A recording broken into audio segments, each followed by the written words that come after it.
Il était une fois l'art sacré en Afrique. Lors de l'inauguration de l'Africa Museum il y a quelques semaines, certaines polémiques ont ressurgi. Fallait-il remettre à l'honneur cette institution qui, à sa manière, a participé au projet colonial de Léopold II? Faut-il ou non restituer les œuvres d'art qui s'y trouvent aux pays africains qui en ont été dépossédés? Au-delà de ces questions difficiles, la réouverture du musée de Tervuren est aussi l'occasion de se pencher sur cet art qui est le plus souvent sacré, qui est aujourd'hui souvent admiré, mais rarement apprécié à sa juste valeur. Pour nous en parler, nous recevons aujourd'hui une personne qui va nous initier à ce véritable patrimoine de l'humanité.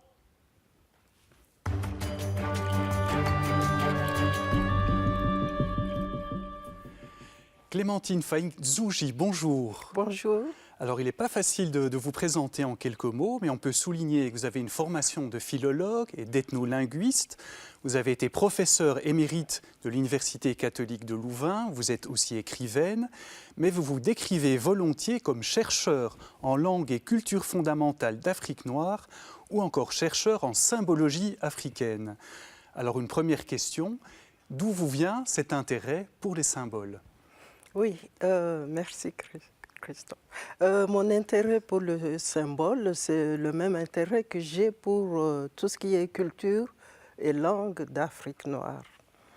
En fait, moi, personnellement, j'ai fait toutes mes études sur l'Afrique en Afrique, avant d'avoir mis le pied en Europe.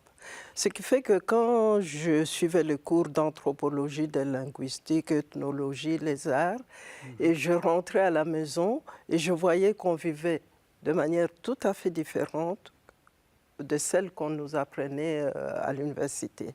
Alors je m'interrogeais, je me disais, mais d'où viennent toutes ces informations que le professeur nous donne alors que les gens dont il parle vivent autrement?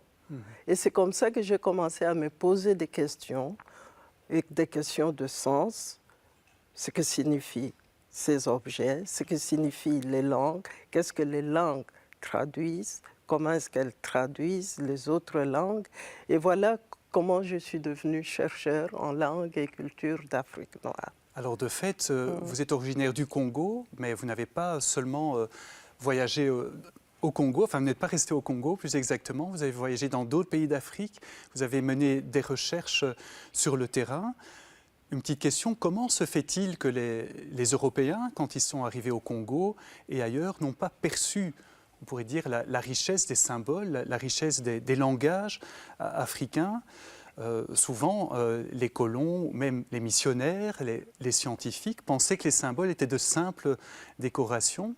Comment expliquer qu'ils soient à ce point passés à côté de tout cela, de toute cette richesse?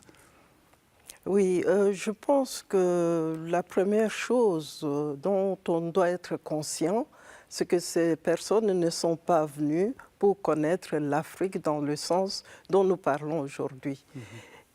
Elles venaient pour voir si en Afrique, il y avait des choses qui ressemblaient aux choses d'Europe et en quoi.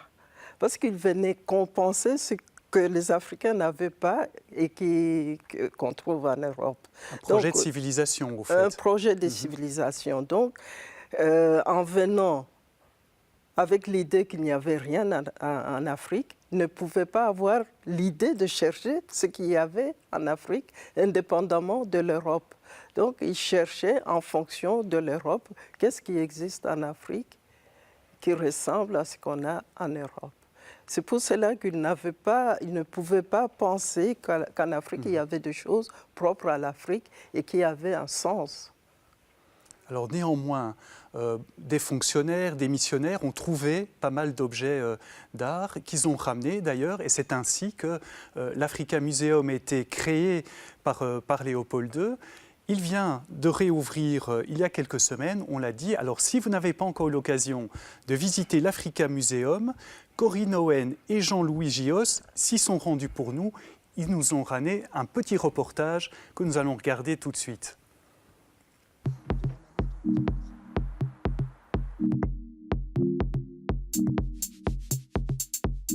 Il aura fallu 5 ans de travaux pour que le Musée royal d'Afrique centrale de Tervuren devienne l'Africa Museum. Un pavillon en verre accueille dorénavant les visiteurs et offre une vue imprenable sur le parc. Son architecture audacieuse est située à une centaine de mètres de l'imposant bâtiment datant de 1910 et dorénavant classé, mais où l'ombre de Léopold II règne encore. Monsieur Grisel, pourquoi une rénovation d'une telle ampleur? Parce qu'on a un très beau musée, sans doute, mais l'exposition permanente n'avait plus changé depuis les années 50. Donc, souvent, on nous appelait le dernier musée colonial parce que c'était toujours le regard de la Belgique sur l'Afrique d'avant l'indépendance du Congo. Donc, on voulait renouveler cette exposition permanente. Imaginé et créé par Léopold II, qui voulait en faire un véritable outil de propagande pour son projet colonial, le musée rassemble les objets collectés par les militaires, les missionnaires, les fonctionnaires ou encore les scientifiques travaillant dans les colonies à cette époque. 120 000 objets ethnographiques, 6 millions d'insectes, 1 million de poissons, 17 000 minéraux ou encore 3 km d'archives le peuplent toujours et sont une précieuse trace du passé. Aujourd'hui, le musée n'hésite plus à évoquer cette histoire coloniale avec toute sa violence. Mais une histoire qu'il souhaite aussi dépasser. Place donc à l'Afrique contemporaine.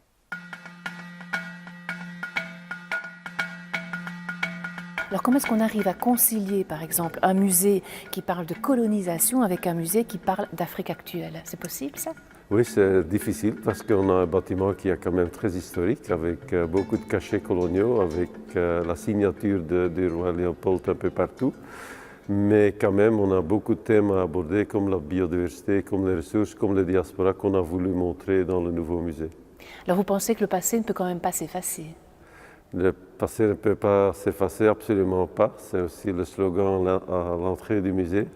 Mais on parle du passé colonial, mais pas uniquement du passé colonial. Ce n'est qu'une salle parmi les dizaines d'autres salles. Et on parle de l'Afrique contemporaine. Et c'est surtout l'Africain qui est au centre de la présentation. Qu'est-ce que vous pensez de toute cette polémique où on dit qu'il faut rendre à l'Afrique ses trésors? Nous participons très ouverts et très activement dans ce débat. Il est clair que ce n'est pas normal que 80% de l'art africain se trouve en Europe et dans l'Ouest. Donc il faut assurer des moyens pour donner un accès beaucoup plus facile à ces collections par les pays africains. De l'autre côté, les musées africains nous demandent eux-mêmes d'abord un renforcement de leur capacité en matière de conservation des collections. Donc c'est ça qu'on a fait. On a déjà fait des accords avec le Congo, le Rwanda, le Sénégal, pour travailler avec eux, et on fera des expositions itinérantes, on fera des expositions conjointes, et dans certains cas et sous certaines conditions, on est prêt à faire une restitution physique de certaines œuvres.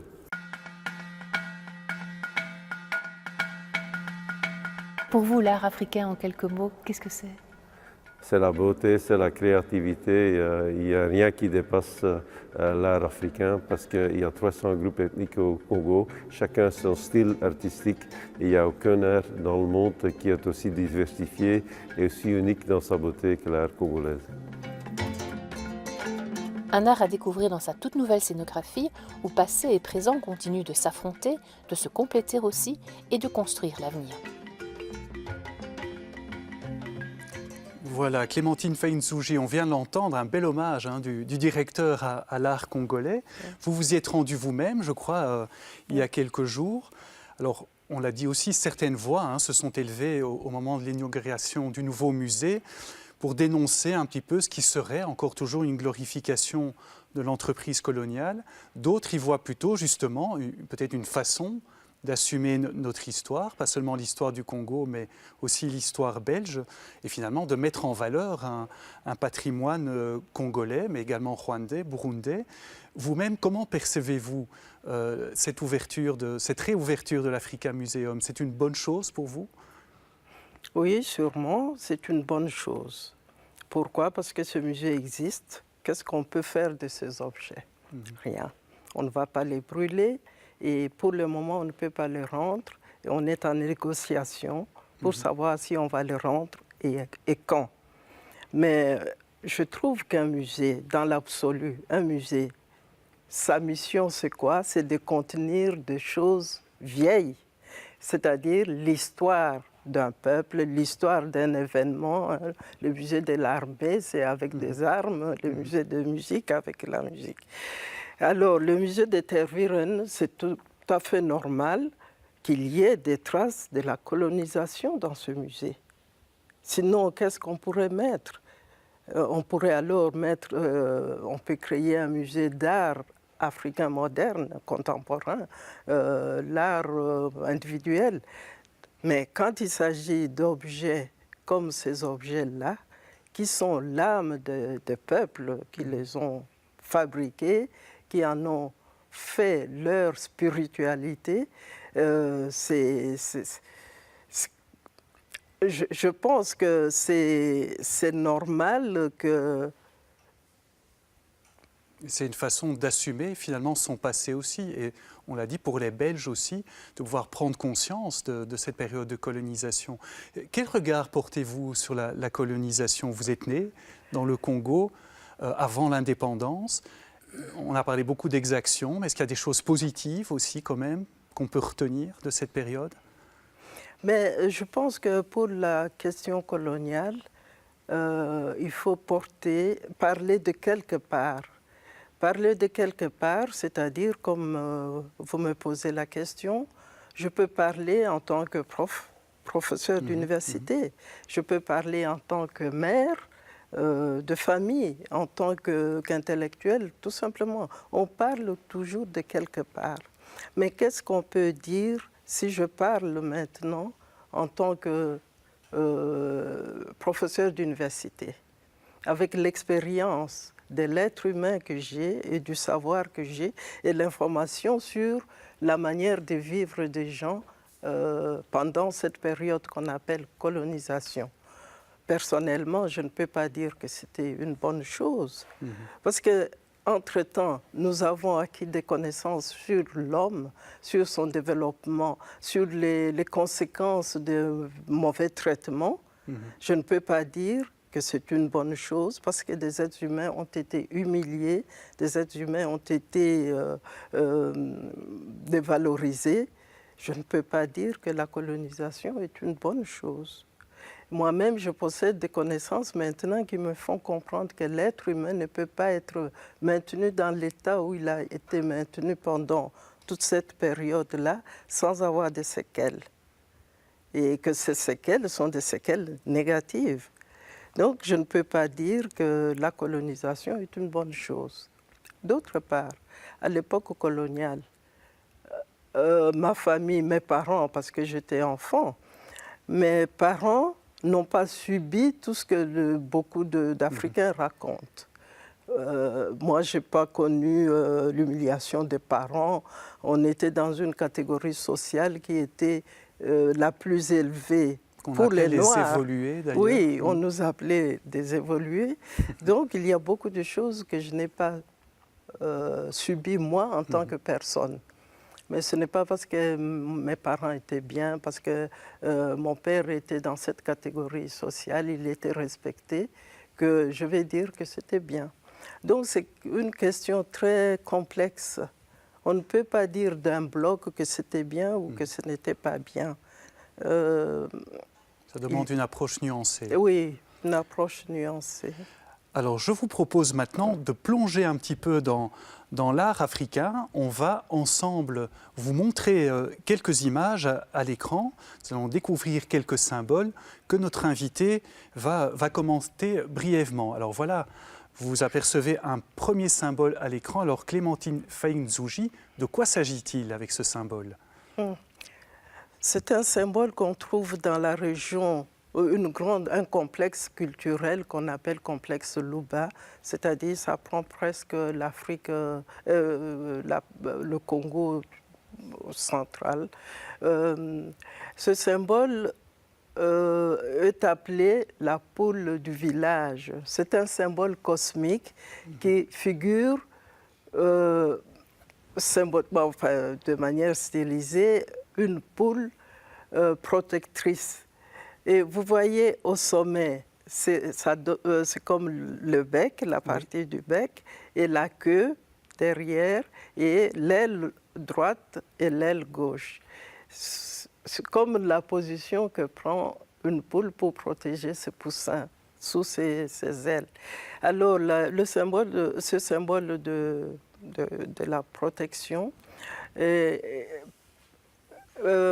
participe aussi du symbolisme du carrefour, le lieu de rencontre. On voit au centre, il y a deux lignes qui forment une croix qui symbolise le carrefour, un lieu du désarroi, un lieu du questionnement, un lieu d'hésitation. Et dans ce symbole du carrefour, il y a aussi le symbolisme de l'évolution et on peut dire, l'évolution perpétuelle des choses. C'est une forme de spirale qui n'a pas de fin. On peut continuer à l'infini à former cette spirale qui prend la forme d'un symbole abstrait. Alors, on passe à un autre symbole aussi très important. Il va apparaître à l'écran dans un instant, le voilà. Alors, comment s'appelle ce symbole? Et là aussi encore, qu'est-ce qu'il signifie? Ce symbole, on le retrouve un peu partout en Afrique noire, et en particulier sous cette forme-là chez les Bakongo, du Congo-Kinshasa. C'est le symbole qui représente la trajectoire de l'homme.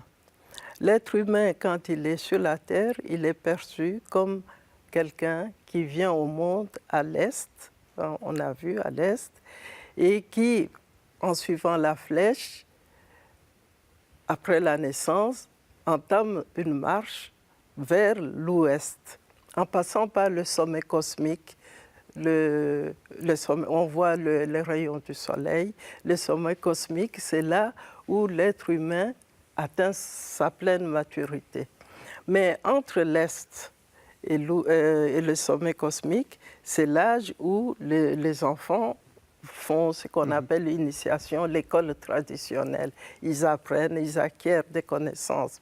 Au sommet cosmique, la personne devient responsable. Donc, elle a le droit et le devoir de diffuser ces connaissances et d'enseigner aux plus jeunes, tout en descendant vers l'ouest, qui est le côté de la mort, c'est-à-dire le corps faiblit, mais ces connaissances, il les a et il enseigne aux plus jeunes.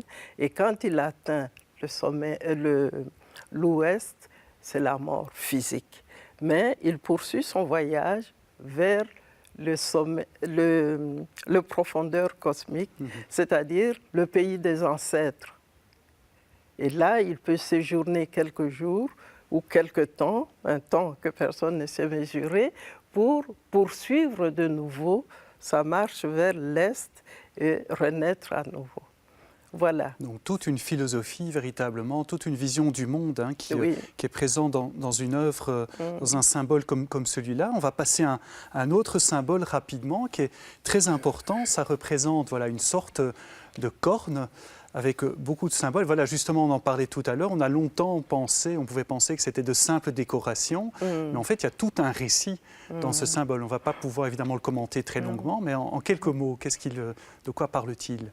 C'est la cosmogonie de ce peuple qu'on appelle Luba et d'autres peuples qui sont apparentés, parce que c'est une vision du monde qui n'appartient pas qu'à ce peuple-là. C'est leur cosmogonie qui raconte comment Dieu, l'être suprême, a créé le monde. Et ici, en particulier sur la corde, c'est en ivoire, c'est la marche de l'homme. Et c'est toute une histoire qui commence par l'état d'adulte. C'est seulement un symbole qui est lié à l'état d'adulte, à une caste qu'on appelle les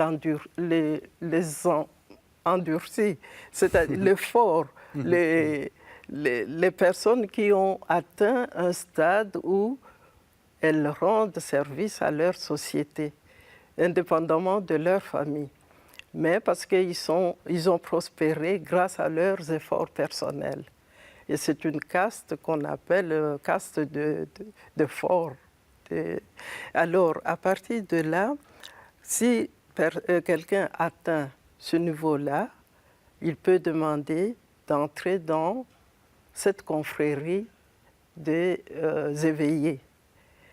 Et la première chose qu'on va lui apprendre dans la confrérie des éveillés, c'est la situation de l'être humain sur la terre. Comment on lui explique comment sont les stades par lesquels l'homme passe pour devenir éveillé. Donc il va commencer en bas de l'ivoire. On voit des signes qui représentent une personne, un bébé endormi. C'est-à-dire la première stade de l'être humain, c'est d'être couché, endormi, dans une position de faiblesse où on s'occupe de lui. Et deuxième stade, le bébé se tient debout, assis. Et une fois qu'il est assis, il voit déjà le monde, mais pas beaucoup. Il essaie de découvrir, mais il voit très peu parce qu'il est en position assise. Il est déjà un peu conscient. C'est le stade du tâtonnement. Et troisième stade, le bébé se tient debout et voit au-delà du lieu où il se trouve. Donc c'est la découverte de l'environnement. Alors le quatrième stade, il commence à marcher et à explorer tout autour de lui. Et à partir de ce moment-là, il peut être initié aux choses plus ésotériques, c'est-à-dire on lui explique alors le pourquoi et le comment de tout ce qu'il a vu depuis qu'il était couché et qu'il ne comprenait rien et qu'il continue à comprendre et à découvrir petit à petit. Donc cet ivoire est donné à la personne qui atteint ce niveau-là.